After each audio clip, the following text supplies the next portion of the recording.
Was Allah a moon god?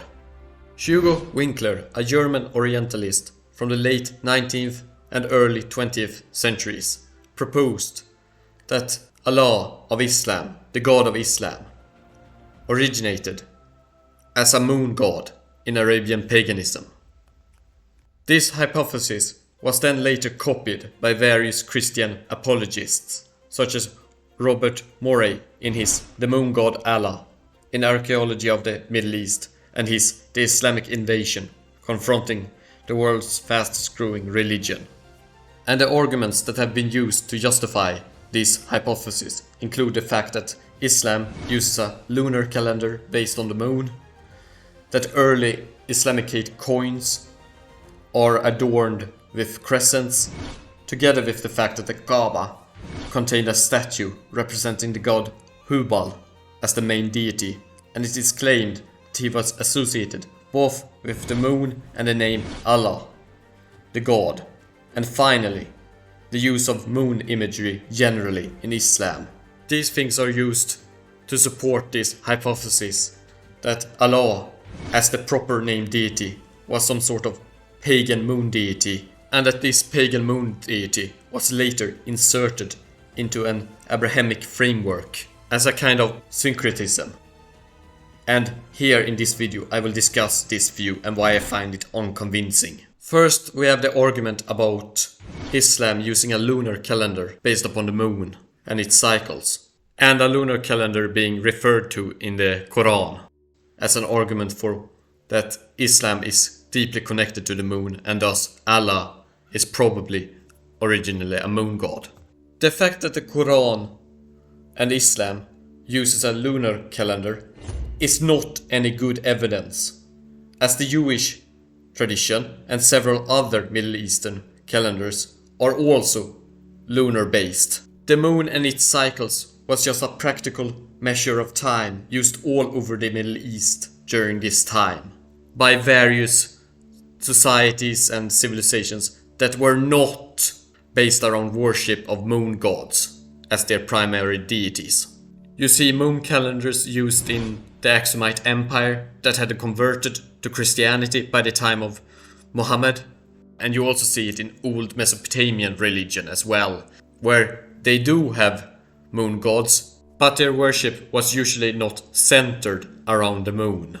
Regarding the name Allah in itself being a moon god or referring to a moon god, even if we know that Allah, the god, as a name in itself, was worshipped in pre-Islamic Arabia as one of several gods, there are issues here to discuss. Just because Allah was worshipped as one god among many gods in the Arabian polytheistic tradition that existed in pre-Islamic Arabia does not mean that he was the moon god only.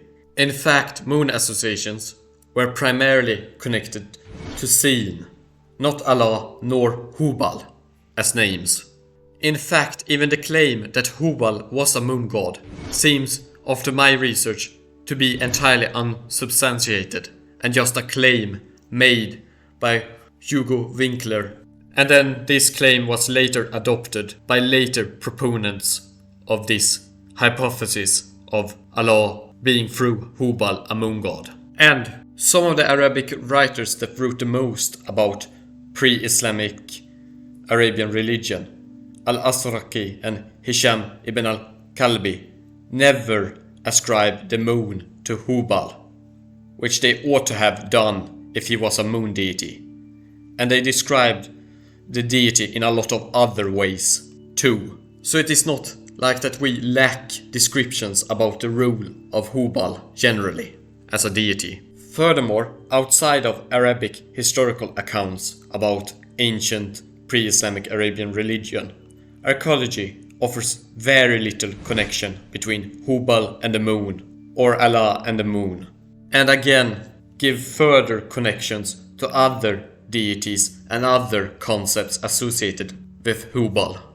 But for the sake of argument, let's assume that Hubal was a moon deity and that he had some sort of connection to the name of Allah, that he was referred to as Allah in some way. The named deity with the personal name of Allah that exists in pre-Islamic polytheism was different usually from Hubal in how he is referenced, and the only associated references to Hubal with the use of Ilah, God with the definite article Allah, is with use of Allah as the God rather than as a self-standing, isolated personal name. The use of the word Allah as a descriptor rather than as a proper name. Kind of how you can refer to, for example in English, the name Smith both as a person but also as the blacksmith. And is here speaking about the smith as in the profession and not as Smith the person. Allah, after all, is literally the God in Arabic and is something that is used naturally when referring to a god as the God in question, especially when you discuss the Abrahamic monotheistic God. Allah, as the personal name of a pagan god, was a separate entity from Hubal, and also the monotheistic god description of the God later. Allah is just a generic word to use for God. Allah, the God. And Arabic-speaking Christians use Allah to refer to the God of the Bible, for example, too. Furthermore, Ilah and the definite article version of Allah also share word origins with the Hebrew word and name El for God in the Hebrew Bible, and the Ili in Akkadian, which is an ancient language spoken in Mesopotamia, found in names such as Babylon, from Bab Ili, Gate of God. The use of the article Al in Allah is meant as the God, as in the only God, just like how the monotheistic God of the Bible is referred to as such, as the only God, as the God. And also consider that the Quran itself constantly claims its own relationship to the previous biblical traditions as a supposedly uncorrupted version of it, and it does not mention the name Hubal. Furthermore, Allah as the personal named pagan god and Hubal are even described in more northern pre-Islamic Nabatean North Arabian inscriptions as being separate gods. And as for example the late Patricia Crone pointed out, if Hubal and Allah had been one and the same deity, Hubal ought to have survived as an epithet of Allah, which he did not, and moreover, there would not have been traditions in which people are asked to renounce the one for the other.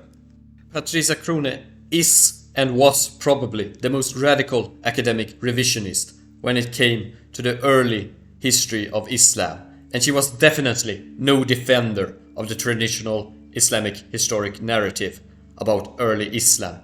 But even she rejected this hypothesis of linking Allah to Hubal and the moon. And to drive the point even further, Allah and Hubal were clearly seen as being separate gods in early Islamic traditional historic sources, such as Ibn Hisham's Sirah. And the Quran itself clearly rejects moon worship and condemns it explicitly in verses. And of his signs are the night and day, and the sun and moon. Do not prostrate to the sun or to the moon, but prostrate to Allah, who created them, if it should be him that you worship.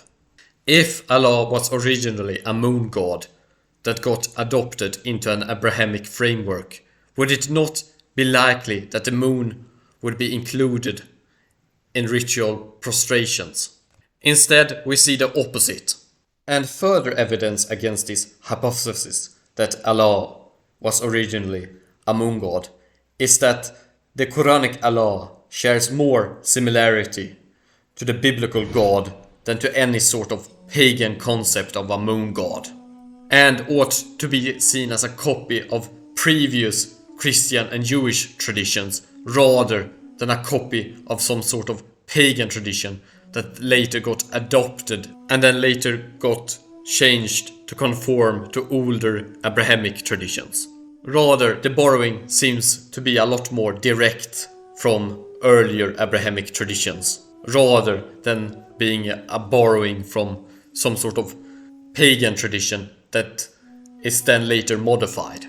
Allah in Islam ought to be seen as a continuation of Abrahamic beliefs in the monotheistic God, rather than as a modified, previously polytheistic God that got inserted and took over the place of the monotheistic God of the Abrahamic traditions. As this is a much more simpler and easier explanation with a lot more grounding in evidence. This consequently ought to be the explanation that we assume. And furthermore, sources that should mention Hubal as a moon god do not occur. Consequently, there is no evidence for Allah ever being associated with the moon, except possible mentions of Allah as the god, as in the word, rather than as a proper name, when referring to a moon god as the god in various pre-Islamic inscriptions. And due to this lack of evidence, we cannot just claim that Allah was some sort of pagan moon deity inserted into an Abrahamic framework. And also, there exists other evidence against him, against Allah ever being a moon god. Thus, it should be discarded as a theory in itself. Now, I haven't touched upon the moon symbolism that exists within Islamicate traditions and on early coins. But as to answer these matters rather briefly, the coins with crescents are usually Arabic copy coins of earlier Persian coins.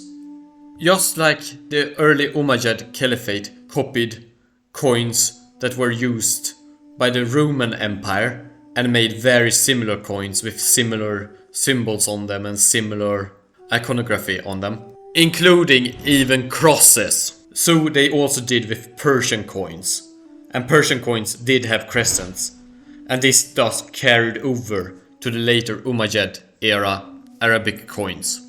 And furthermore, crescent symbolism was not a large part of early Islam or early Islamicate symbolism, but it did get rather big far later in the late medieval period, several centuries after the time of Muhammad, during the era of the Ayyubids and Mamluks, and then the Ottomans, who all seem to have taken their crescent symbolism not from any sort of older Persian tradition or Islamic tradition, but rather from the Eastern Roman Empire, which used crescent imagery also a lot. And these are later developments that happened more than half a millennium later after the time of Muhammad and the birth of Islam. And both this later moon symbolism and the earlier moon symbolism based upon Persian moon symbolism has no connection to Allah being a moon deity. The hypothesis of Allah originally being some sort of moon deity or a deity associated with the moon is an unevidenced claim that has far more going against it than for it in terms of evidence and argumentation. And this claim is more connected to various polemics against Islam and attempts at associating Islam with polytheism as a way to discredit it than it has to do with good historical fact or argumentation regarding historical facts or the study of a religion's origins. And I hope you have found this video discussing this hypothesis and its issues interesting, my dear viewers. Please ask questions and post other comments in the comment section, and I will try to reply to you, my dear viewers, as quickly as possible. Please do subscribe, as it would help the channel spread awareness about the humanities. اشتركوا بالقناة من فضلكم.